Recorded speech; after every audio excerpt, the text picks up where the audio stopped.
Hey everyone, and welcome to AMC Movie Talk for movie fans. I'm Chrisley Kennedy, and this is a show where we bring you the day's biggest movie news, and of course we give you insight into what it all means. Joining me as always is AMC Movie News Senior Editor, Mr. John Campia. Greetings and salutations, everybody. Welcome to the best damn movie-related show on the internet, coming to you live from the Stream.TV studios here in Hollywood, California. We are so glad you decided to make us a part of your day. We also have AMC's very own production manager, Mr. Dennis Sen. Hey guys, I'm glad to be back on the show and feeling a little bit better. Getting there. Yeah, getting there. And special guest today from JoeBlow.com, Jimmy O. Jimmy O. Yes, I'm not sick, so I'm going to support you guys as much as I can. We got two healthy members today, which is great. Hey, listen, guys, before we get into the main meat of the show here, I want to let you know about something. You've heard me mention AMC Versus. AMC Versus is the new weekly show we're going to be doing here on AMC Movie News and our YouTube channel, and I am super excited about it. The first show goes up on Tuesday, which we're really excited. Now, what is AMC Versus? AMC Versus is basically our version of a courtroom drama. So here's how it really is. Every week we're going to take a major topic and then have two combatants debate out the issue. Now this week, our very first issue, and normally we're going to get the issues from you guys. You guys will email us and Twitter to us and let us know what topic you want us to debate on the show. But we've picked the first one. The first one is going to be this. Who gives the best superhero performance? Christian Bale as Batman or Robert Downey Jr.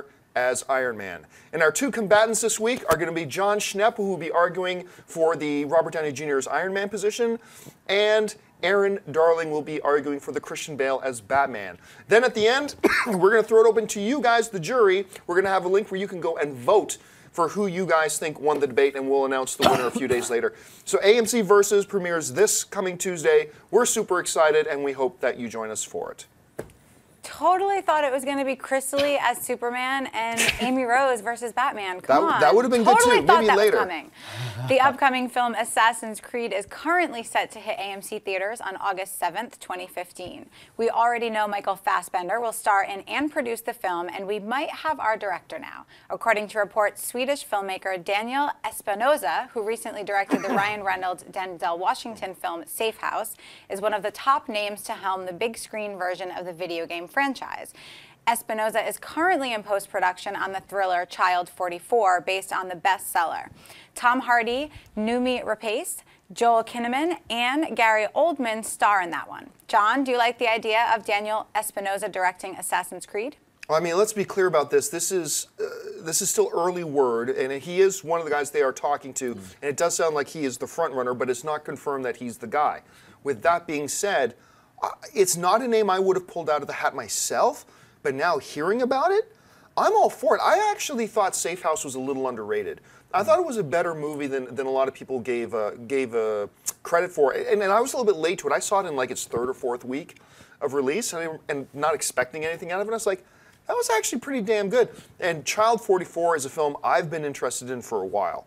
I think this sounds like a great project, so I'm really curious to see how that turns out. So this guy bringing his sensibilities to something like Assassin's Creed, a guy with a proven track record, a couple of solid films under his belt, working with a producer like Michael Fassbender, who's also starring in it. I gotta tell you, I would be if it does end up that Daniel ends up directing this, as a fan of the game and as a fan of the concept of the movie, I'm really excited about it. Dennis, how do you see it? I didn't see Safe House, so I can't judge Daniel's directing work. Right. But I figured that with Michael Fassbender's involvement as the lead actor and the producer, that we would have gotten a little more well-known director. Not like a big one like Chris Nolan or anything like that, but like someone on the level of like a Duncan Jones or a Neil Blomkamp. So both are a little busy right now. They both are busy, but just someone that's an up-and-comer like that, that's kind of more known. So that's my only thing. Nothing against Daniel. I haven't seen his work, so I can't judge. You know, I'm actually excited just because I thought Safe House was a little underrated, but Easy Money was a good. The film before that was a really solid movie. Yep. And I think watching that, I was actually looking back at some of it today, and I'm like, you know what? I think he's a good name for it. He's a good pick. He could give it the visual style it needs. Yeah. I'm all for it, actually. All right, what's next?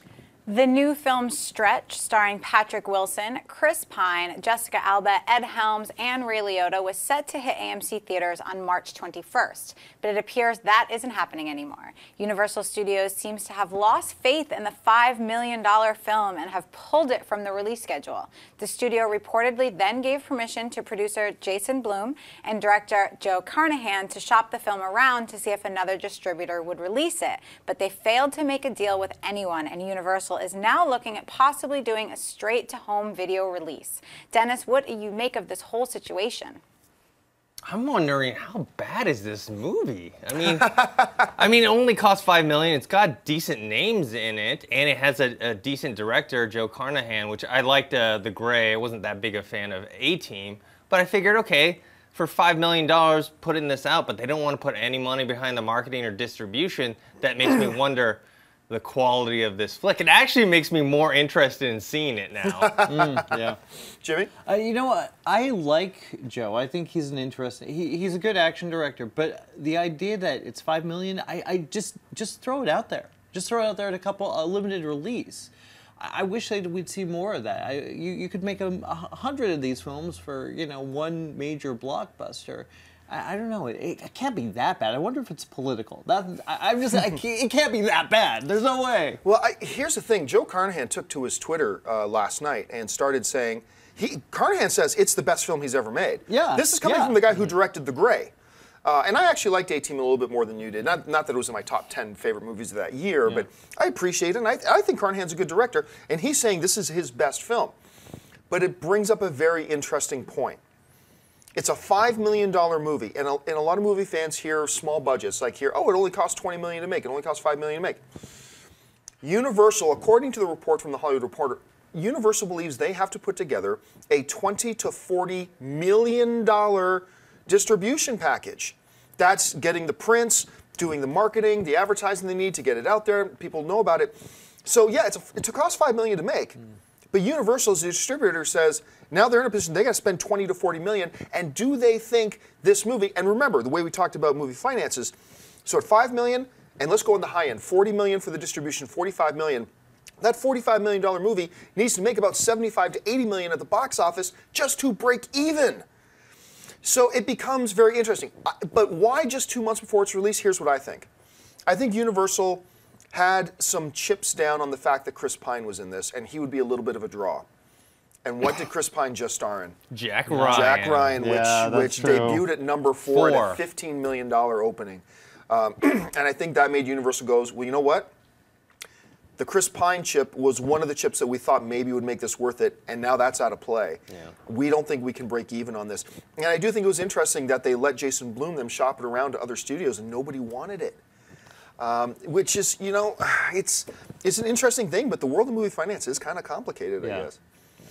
All right, folks, we've reached that part of the show called Buy or Sell. Here's how this works. In front of her, Chrisley's got a few other items in the world of movie news. She's going to run them down. And then Jimmy, Dennis, and I are simply going to say whether we buy it or sell it. So, Chrisley, what do we got? I can't tell you how excited about this one I am, so I'm very curious to see who buys and who sells. As many of you know, director Kevin Smith is working on developing his new film, Clerks 3. No release date has been announced of the film yet, but it has been confirmed that actress Rosario Dawson is returning to reprise her role from Clerks 2. Brian O'Halloran and Jason Anderson are also expected to return as the series leads Dante and Randall. James, buy or sell Rosario Dawson returning for Clerks 3? Do you even need to ask? I mean, it's Rosario Dawson. I'd watch her like read a phone book. She's so. I mean, I'm a guy. For whatever reason, yes, I thought you were going to say I would watch her take a bath. I was going to say something like that, but I don't know why. No, I'm keeping it clean. I'm keeping it clean. No, yeah, buy it. Big buy. Dennis? Yeah, I buy it as well. I like Clerks 2. I like Rosario Dawson. She was good in it. Also, I mean, with the story development of her character, she's having Dante's baby, and supposedly they're going to get married. So I think that's the issues that they're going to tackle in the third one. Right. Because, the first one tackles, certain issues, and the second one tackles growing up, and now we have a third one. This is going to be the with the baby, with the marriage, and all that stuff. Oh, Dante and Randall are going to be in their 40s now. Yeah. To me, huge buy. Now, look, I'm not a rabid Kevin Smith fanboy, But I unapologetically, I put Clerks 2 honestly in my top 10 best comedies ever made. I think it's smart. I think it's way smarter of a film than a lot of people give it credit for. If you really sit back and look at the themes and the issues that are really touched on that Dennis was pointing out, I thought it was a terrific story. And of course, then it's got all the crudeness of a Kevin Smith thing, and it was really funny. And Rosario Dawson, she was great. She's awesome in that film. She was the girl all of us wanted to date in that film. So I think this is terrific news. I'm super excited about it. So yeah, for me, it's a big buy. Well, I'm glad, because now we can all still be friends. Yay! Over the past couple of years, there have been several attempts to bring Y, The Last Man, to the big screen. A couple of directors and actors have been attached at different stages with no results yet. Now, author Brian K. Vaughan says the rights to Y, The Last Man could soon revert to himself and co-creator Pia Guerrera, if production on the feature doesn't begin soon. In a recent interview, Vaughan said the following: "It's my understanding that the rights to Y, The Last Man will revert back to co-creator Pia Guerrera and me for the first time in a decade if the planned New Line adaptation doesn't start shooting in the next few months. So I expect there will be some Y news in 2014 either way." John, buy or sell that we are going to see a Y, The Last Man? I sell that we're going to see it in the next 2 to 3 years. It's not going to happen. Remember at one point, and I thought this was a very interesting casting, Shia LaBeouf was actually cast to play the title role in this for a while. And I actually, when you read the comic, that's actually a pretty good fit, or it would have been a pretty good fit 2 or 3 years ago. I'm not so sure about that anymore. And now the guy who directed the Mortal Kombat web series was attached to direct it, and then that hasn't really gone anywhere. He may still be attached, but no news whatsoever. Why the Last Man is a very interesting graphic novel. The story is really cool. For those of you who don't know, this is basically one day every male on Earth dies, except for this one dude and his monkey. and they kind of go on, this quest begins. It's really, really interesting, and I think would make for a really great movie, but this looks like it's in a mess right now. I sell that we're going to see it in the next couple of years. I don't think we're going to see it in the next couple of years, but I buy that we will eventually see Y, The Last Man in some shape or form, like either a movie or a television series. I know they had talked about a television series, possibly. I really like the comic book. I thought it was really cool. I'm currently reading Brian K. Vaughan's newest comic book, Saga, which I think is fantastic, but it's a lot more weird and strange, and there's no way they're ever going to turn that into a movie. But Y, The Last Man has a pretty commercial concept, and I think eventually a studio will pick it up. Jim? Sell. I remember hearing about this back when DJ Caruso was involved. Yeah, that's when they had Shia LaBeouf attached yeah, too. Exactly. And it just, I don't see it within maybe not even 5, maybe 10 years. Maybe, you know. All right, what's next? Hunger Games: Catching Fire just recently became the #1 box office movie of 2013, passing Iron Man 3. The film is still number 14 at the box office, and yet we're only 10 months away from the next installment, The Hunger Games: Mockingjay Part 1. And the first poster for the film has just been released, which you can see here. Dennis, buy or sell this new poster? I buy it not because it's anything special, but because of branding. When you see this, you immediately know it's a Hunger Games poster, and then you notice that it's different than the other ones. And then if you see that in the movie theater or wherever, you'll think Hunger Games immediately, and then you'll look, it's Mockingjay, and then you get all excited about the next one. So I buy it. I gotta say, I buy this poster huge, actually. I think there's an iconicness to it. I think it's very dramatic in its presentation. You're right, the branding on it is unmistakable at the same time. I really think for a first poster, that's kind of an announcement poster, if you will, I think it's a beautiful design, does what it needs to do, instantly recognizable. I'd say it's almost a perfect initial poster. Jimmy? Buy. This franchise has gone far beyond its initial fan base. And, I mean, because it's solid filmmaking, and it's making Jennifer Lawrence this massive star, and this poster is beautiful. Yeah. And it's got a lot of fire. And you know, it's on a hot streak right now, and yeah, it did recently become not a lot of people. This was a small news line, but it passed Iron Man 3 as being the #1 box office film of the year, and I would say deservedly so. It was a really great movie. All right, folks, we've reached that part of the show called Mailbag. Listen, if you've got a topic or a question that you would like us to address on the show, you can email us 24/7 at amcmovietalk@gmail.com. Now, every day we take a little bit of time and take some questions out of the mailbag. Now, listen, if you're one of the many people watching us on the live stream right now, you can start throwing questions in there as well, and Chris Lee's going to take some time at the end to pick some questions from the live stream as well. But for now, we've got some mailbag questions. So, Chris Lee, what do we got? We do. Carlos writes, "Hey, sons and daughters of AMC, love the show, keep up the good work. I read in an article that Gal Gadot revealed in an interview that her deal to play Wonder Woman was for 3 films. So my question for you guys is, if her performance is bad in The Man of Steel 2, will they still use her or recast the role? Thanks, and bring on the filthy." They'll recast the role, but I mean, it would have to be pretty damn bad. It wouldn't just have to be bad. It would have to be pretty damn bad, I think. Now, let's get something straight. I have no idea why any news sites ran with the story, because it just, Gal Gadot signed for a 3-picture deal. That's just assumed. Yeah. Of course nobody signs on for one of these comic book films where the studio doesn't minimum sign them on for 3 or 4 or 5-picture deals, because they want to make sure they have them under contract. Now, once again, I have to say this a lot, but it bears repeating, that just because Gal Gadot signed a 3-picture deal does not mean that Warner Brothers and DC are obligated to make 3 pictures with her. What it means is that she is obligated to appear if Warner Brothers wants to use her. And that's what these studios want. Marvel, Warner Brothers, all that kind of stuff. When they have these franchise films, and it doesn't even have to just be comic book films, any franchise film, the studio will want to sign the actors for a multiple picture deal. So if they decide they want to move forward with something else, they don't have to worry about renegotiating or whatever. They know they've got their actress under contract to come and appear, but they're not obligated to use her if they don't want to. So the fact that she signed a 3-picture deal, honestly, I have no idea why people are running this as a news story, because it's just normal, standard, and assumed. Anyway, do you guys see this any other way? This is business as usual. Yeah. I totally agree with you. I mean, it would have to be, she would have to be so bad for them to recast her. I mean, she can't be, like, she has to be like a total failure, which I don't see that happening. Jimmy? I can't imagine. I mean, we've seen a lot of these superhero movies. Not all of the performances have been great. Nope, not and all a stellar. lot of times they come back. Yeah. In fact, most of the time they do. I can't imagine it being that bad. I know you're a big fan. I know you're excited about it. So. Oh, a huge fan of the Gal Gadot casting.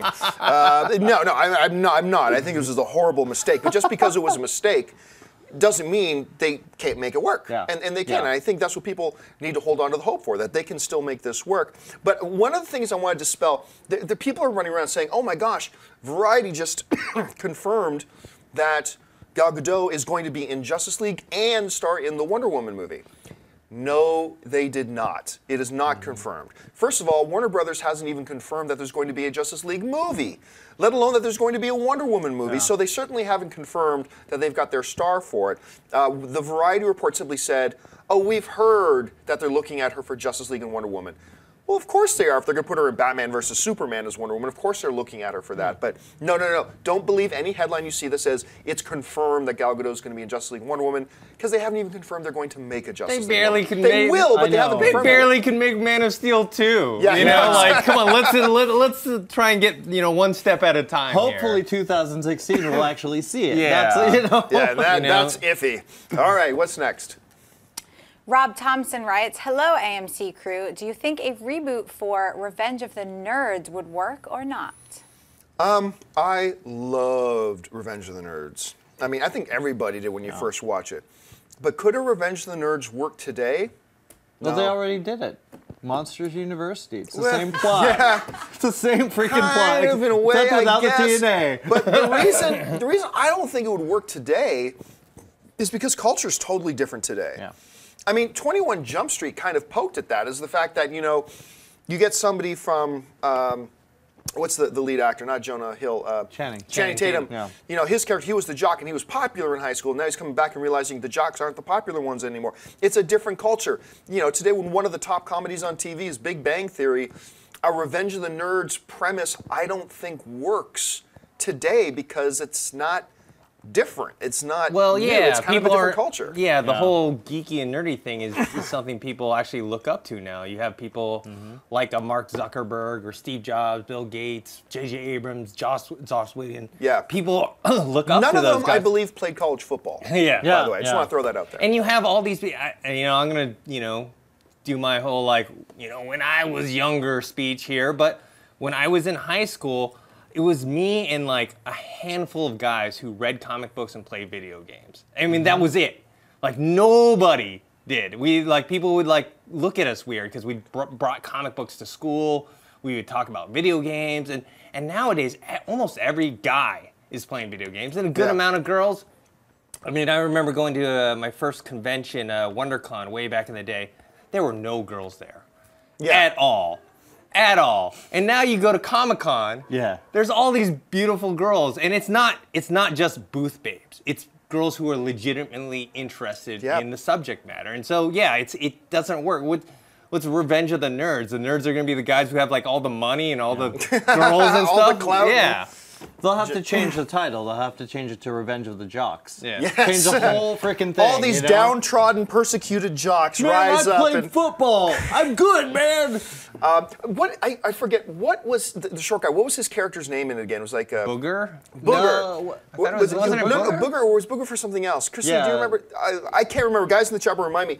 But he now plays Megaton in Supernatural. He plays an angel who's corrupting everything in heaven now. And of course, Goose from Top Gun is in that picture too. It's kind of funny looking back at this. And who is the big guy who went on to be in that Jean-Claude Van Damme film? I know who you're talking about. I can't remember his name, but he had the beard and everything. But anyway, it's funny when you look back at that movie now and look at pictures from it, you realize how many guys would go on from this film to do some really, really cool things. It's really kind of interesting. All right, folks. Well, that's it for the mailbag. We got a few minutes left here, so we're going to take some time and take your questions from the live chat board. So just throw in your questions. Listen, do us a favor and format your question by writing question hyphen and putting your questions so Chris Lee has an easy time seeing that it's a question you're asking. So, Chris Lee, we got some questions in the chat board? We do. They're going super fast. Okay, Collects Too Much wants to know, hey AMC, what do you think of the chances of Black Widow or Hawkeye being killed off in Avengers 2 to make room for Scarlet Witch and Quicksilver? I don't think you need to make room for Scarlet Witch or Quicksilver. I mean, look, every movie has 40 characters. It's just that some characters have bigger roles, some characters have medium roles, some characters have tiny roles. A lot of characters have tiny roles. But they're all there. How many characters were in Lord of the Rings? How many characters were in the Godfather films? How many characters were in lots and lots of characters. It's just that it feels packed because we know these names. We know Quicksilver and whatever. That being said, I've said before I think there's a distinct possibility they could kill off Black Widow or Hawkeye. I think they legitimately could kill either one of those. And I think there's a pretty damn good chance that we could see Black Widow killed off because I don't think Scarlett Johansson is going to sign for a new deal. I think when she's done with Avengers 2, I think she's done. And I don't think they feel the need to really go too much further with that character. I wouldn't be surprised if they killed her off at all. Same thing with Hawkeye. I keep on wanting to say Bullseye. Same thing for Hawkeye. It's really now they could start a whole Bullseye again, a whole Hawkeye franchise, but I also wouldn't be surprised if they killed him off. What do you guys think? I think Hawkeye more likely than Black Widow, just because at least Black Widow brings a female element to the Avengers, and I think she's more popular than Hawkeye is, at least in the movie, the Marvel Cinematic Universe. And Joss Whedon, he's known to kill characters. Yep, he's not afraid of it. Yeah, does it on TV shows, he does it in movies, so... The question isn't would Joss Whedon be willing to kill them. The question is going to be, will Kevin Feige be willing to let Whedon kill them?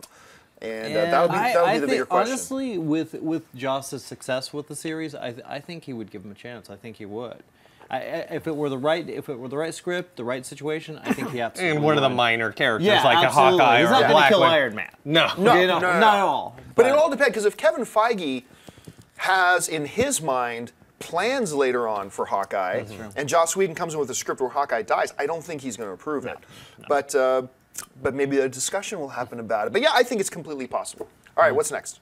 Jason Baker wants to know, do you think that in 5 years, DC will be what Marvel is today with a big franchise like Justice League and standalone films for characters such as Flash, Green Lantern, Wonder Woman, and so on? No, not in 5 years. I mean, eventually it's possible, but we're not even getting Batman versus Superman.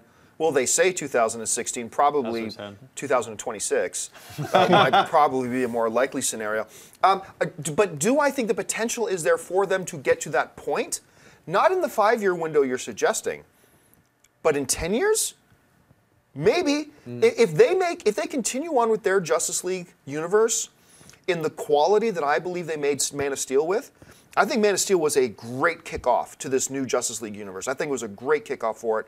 If they can continue to do that, follow up with a strong Batman versus Superman film, Man of Steel 2, then very well within 10 years, they absolutely could be on that same level. At the same time, if they botch this Man of Steel sequel, then absolutely not. Yeah. But if Man of Steel itself is any indication, they're off to a great start. What do you guys think? Yeah, 10 or 15 years. I mean, remember, they have to make Man of Steel 2 really good. Has to be great. Great. And they have to make the standalone Batman great. They have to make JLA great. Yeah. They have to make Wonder Woman great. Great, yeah. They have to make, hopefully, maybe another Green Lantern, or they decide to do a Flash movie. Great. So they do have to overcome a lot, I guess, to do it. I think they can, but it's going to take longer than 5 years. I think it all hinges on Man of Steel 2. I think Man of Steel 2 will really let us know what way things are going to go. Any Jimmy, what do you think? I would say 15, 10 years, because I just don't see it go. I mean, even with this thing 2016, you're not. It's almost not even funny. You're saying 2026 because we, as fans, we're like, oh yeah, bring it on, bring it on. I'm glad they're not rushing it though, and to me that says maybe they're actually putting the time in to make it right. And so maybe 10 years, maybe 15. I'm hoping. My position on the whole rushing thing was they were never in a position that they would have been rushing it, considering when they started it, but they weren't able to do it. And they're still in a position where they're not rushing it, and we'll see if they're able to do it. Also, if they had come out and just said, okay, we're going to do 2016, and then that's how long they wanted to take with it, nobody then would have been fine. But it was more that they did 2015, then they delayed it. Then they did, yeah. Anyway, what's next? Jack Lewis wants to know if we will ever get to see Mara Jade Skywalker in the new Star Wars movie. If so, who would play her? Yeah, that's a great question. For those of you who don't know, Mara Jade, the Hand of the Emperor, as is one of her nicknames, she was actually originally supposed to kill Luke Skywalker in the novels, and they fall in love and start rubbing body parts together. It's all very romantic. But will she be? Really the bigger question, it goes beyond Mara Jade, is will we see anybody from that Star Wars expanded universe, from the books and things like that? Will we see any of them in the new movies? Will we see? I mean, the biggest question, of course, is Admiral Thrawn, Grand Admiral Thrawn. I think it's possible. I think they want to have a Skywalker offspring. For that, Luke has to rub body parts with somebody. So why not marry Jade? I'm just suggesting, why not marry Jade? I think, Mara Jade, I mean, why did I say Mary Jade? Because I'm thinking of Mary Jane. I'm getting my names completely mixed up in my head. I think Mara Jade would be a perfectly good one to do, and I hope they use her myself. Jimmy, what do you think? I don't know. I think it's possible. I keep thinking of Saoirse Ronan. I just do. As Mara Jade? Yeah, maybe. And, with Mark Hamill as her love interest? No. I think if they went back, for some reason I was thinking of her. I'm thinking of the. You're thinking of the Skywalker. Yeah, you're thinking of Han's kids. Yes, Han and Leia's kids. No, I'm going. I don't know. It's such a big universe. I don't know where they're going to go. For some reason, I just kind of want to let it happen. I'm really terrified it's going to be awful. I think we're all terrified it's going to be awful. I don't think it's going to be awful. No, I don't think so. I've got a lot of faith in it, but after the prequels, man, I'm like, I'm like a fragile little child right now. That killed me right there. The prequels really killed me on this. Yes. Next time I go to a bar, I'm going to go up to a good-looking woman and go, hey, you want to rub some body parts together? Yes. Hashtag rub body parts. That's awesome. All right, what's next? J.R. Real wants to know, do you believe that Dumb and Dumber 2 has the potential to be the best comedy of 2014? To me, the first one was an instant classic. What are your thoughts? Bring on the filthy. It's going to be very difficult. I think right now the best, the film with the best chance of being the best comedy of the year is probably going to be 22 Jump Street. I think that's the one that's got the best potential right now. We're going to have to see. I mean, because as great and as all-time classic as the first Dumb and Dumber is, these directors have not had a great track record as of late. Three Stooges, anybody? Yeah. So we'll have to see. Can they recapture that magic? Can they? I think Jim Carrey has been on a little bit of a resurgence. I thought Carrey, look, not a lot of people talk about the incredible Burt Wonderstone. I thought Jim Carrey was freaking hilarious in that movie. I also really liked him in Kick-Ass 2. Yeah. So I think he's there. And Jeff Daniels is he's Jeff Daniels. Jeff Daniels is awesome. I know he will bring it. So if they can recapture that magic, then yeah, it's got a shot at it. I just think right now I wouldn't say it has the best potential for best comedy. I think the best potential for best comedy still lies with 22 Jump Street. Anyway, Dennis, how do you see it? We're not worried about the actors, and we know that Jim Carrey and Jeff Daniels will bring it. Yeah, Farrelly Brothers, movie 43. Oh my God! Come on, I mean, you know, I forgot about that one. They did Hall Pass. There's a long list of. I think the last movie I liked of theirs, which some people didn't like, was Stuck on You, with Matt Damon and Greg Kinnear. Yeah. I thought that movie was actually legitimately funny. But that was a long time ago. Well, I keep thinking of our audiences are going to really care. I mean, look at Anchorman. Well, it did okay, but I know a lot of people that didn't like the new Anchorman that weren't really into it. Are people going to really care about this movie? I'd love to know. Seriously. I think Dumb and Dumber was a lot bigger movie than Anchorman. Anchorman was more of a cult hit. I think a lot of people... Kind of so is Dumb and Dumber in many ways. That's how I see it. But Dumb and Dumber is considered as one of the all-time greatest comedies ever made by a lot of people. Yeah. So I think it's a little bit of a different level. I personally loved Anchorman 2. So I'm looking forward to going back and visiting these guys again. All right, let's take 2 more questions. David Kosha wants to know about the Lego movie. Why are there no Marvel characters? Did DC do this on purpose and pay them to use Superman, Batman, and Wonder Woman to promote Man of Steel 2? Who cares? No, honestly, a lot of people ask the question, people ask the wrong question. They usually ask, why not this, instead of why this? You know, I get a lot of emails like, why haven't they done Black Panther yet? Because they haven't gotten around to it yet. I mean, they're going to get to it. The question shouldn't be, why haven't they done Black Panther? The question is, why did they do Iron Man? Why did they do Captain America? Why are they doing Ant-Man? Why are they doing Guardians of the Galaxy? Not why didn't they do this? Lego has some kind of contract with Marvel, because I know Lego has done like a Lego Avengers movie as well. And for all we know, there are going to be Marvel characters in the Lego movie.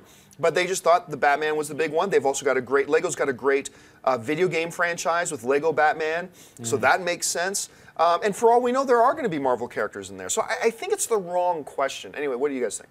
I mean, if it's true that it's only DC characters, my guess is maybe they didn't want them commingling. We had talked about before, the whole like who's going to rescue who and who's going to look good and who's going to be more powerful, who's going to win this fight. Maybe they didn't want to get into that. I think your theory is a lot better than mine, Jimmy. Yeah, you know, honestly, to me, it doesn't. I don't care because it looks great. Looks it looks hilarious. So you know, I'm good with it. I remember at first we all heard the news of a Lego movie. We laughed. And we're like, Lego movie? Pshaw. Yeah. And now we're all like, holy crap, I can't wait to see this. And I think it looks awesome. That trailer is, every trailer they release, it just gets me more excited for it. I love it. I agree. I can't wait. All right, one more. This one I've seen a lot lately in the past couple days, so we'll just address it. Diara Harris wants to know if we think there's any truth that Affleck is walking away from Superman versus Batman. Oh my God. I have to do it, guys, sorry. Yeah, no, and I'm glad you did. In the last couple of days, I've gotten so many emails from people, tweets, Facebook, email, everything, on two things. One is, there's this rumor that Ben Affleck is threatening to leave Man of Steel 2, and there's this other one that, it was leaked, the story plots. Have you seen this? The story plots for Man of Steel 2, that Metallo's in it, and Clark gets, the UN turns against Clark, and Aquaman is in it, although they, all this kind of crap. If there's anything I want AMC viewers to walk away with, it's learning this. Look at where the news comes from. All right, so in the case of the Ben Affleck news, it literally comes from this website I have never heard of in my life. And who do they claim as a source? Someone we know. Told us that Ben Affleck is threatening to walk and this, that, and the other thing. Really? Really? Then no. Dismiss it right away. Now, on this other big rumor that was going around about, somebody revealed all the plot points. Film fans, where did it come from? Here's where it came from. It came from some obscure video game news message forum where some guy we had never heard of reportedly talked to some other guy who claimed to have been an art department person on Man of Steel, but was recently fired and gave off this big list of things. So a video game message forum that none of us have ever heard of or read, coming from a guy we've never heard of, who claims to have talked to a guy who claims that he was an employee. No. Just no. So I really hope that film fans in general just get more savvy about when they hear about stuff like this, the first question becomes, where did this come from? And once they see where it comes from, are savvy enough to know, okay, we can ignore this. Ignore that Batman plot points rumor and ignore the Ben Affleck is threatening to leave thing. I mean, hey, anything can happen in a year. Yeah. Ben Affleck could end up leaving Man of Steel, but so could Henry Cavill. I mean, so could anybody for any particular reason. But don't put any belief in these rumors whatsoever. Do you guys think there's anything to this? Not really. It's the same thing. It's like it's coming from a source no one knows anything about. I mean, hey, I read that thing with all their ideas of Aquaman, and I'm like, okay, sure, why not? But anyone could come up with that. I don't buy it. And that's exactly what it is. Somebody just came up with it and then ran it, and then somebody else saw it and decided to run it as a news story. I mean, we're in an age where like you can easily like fake someone's death on Twitter. So it's like seriously, you cannot rely on this stuff. Yeah. My guess, and this is purely speculation, is that about Ben Affleck is the opposite. I think he's probably getting more involved into it. Yeah, if anything, he might be one of the causes for the delay because he brought in his screenwriter from Argo to rework the script. And to, if anything, we're going to do this, and JLA should be like this, and and that maybe that's the restructuring of, maybe he wants to be the godfather of the DC universe. Gabriel Bornscheld on the chat board saying Ben Affleck will unfortunately have to drop out because he'll get pregnant between now and 2016. Listen, that'll do it for us, folks. We are all out of time. Thank you so much for joining us. Listen, don't forget, lots of great movies playing at AMC Theaters right now. Head on over to www.amctheaters.com for your theater, showtime, and movie ticket information. Don't forget, subscribe to our YouTube channel. Become a subscriber, and it'll keep you up to date on everything going on in the world of movie news, including our AMC Daily Movie Talk show, our weekend AMC Mailbag show, and of course, AMC Versus starting on Tuesday. Don't forget to join us for that. I want to thank the guys at the table with me. First of all, Mr. Dennis Zen. Dennis, where can people find you online? You guys can find me on Twitter at ThinkHero and on YouTube ThinkHeroPro. From thegreatjoeblow.com, Mr. Jimmy to the O, James Oster. James, where can people find you online? You can find me on Jimmy to the O on Twitter and James Oster, O-S-T-E-R, on Facebook. And of course, our lovely host, the gatekeeper of the chat board, Miss Chrisley Lee Kennedy. Chrisley, where can people find you online? You guys can find me on Twitter and Instagram at Chrisley and follow my movie blog, The Movie Chick. And you can just follow me on whatever various social media channels at John Campia. Thanks so much for joining us, guys. We love that you decided to make us a part of your day. My name is John Campia for AMC Movie News, and until next time, bye-bye. If you like this video, be sure to give it a thumbs up, and don't forget to subscribe to AMC Movie News on YouTube. It's free and a great way to stay updated with all the latest movie news and check out our daily show, AMC Movie Talk. Also, don't forget to check us out on Facebook and Twitter to stay in the loop for our special prizes, giveaways, and contests.